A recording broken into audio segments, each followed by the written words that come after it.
Welcome. In this video, you'll learn how to quickly add any post on X to your bookmarks so you can find it later without scrolling through your entire timeline. Bookmarking is perfect for saving useful tips, important updates, or posts you want to revisit in the future. First, open the X app on your phone and make sure you're logged into your account. Once you're in, start scrolling through your home timeline, your lists, or use the search bar to find the post you want to save. Take a moment to decide which post you actually want to keep for later so your bookmarks stay organized and useful. When you find the tweet you want to bookmark, look just under the post at the row of icons. You'll see options like reply, repost, and like. Next to them, you'll find the share icon, which looks like 3 dots connected by lines. This is the button you need to tap to open the sharing options for that post.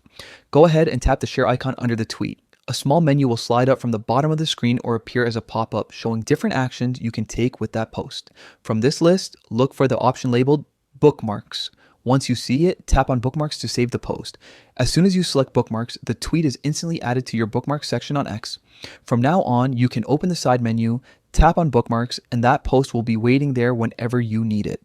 Use this feature to build your own personal collection of valuable posts so you never lose track of important content again.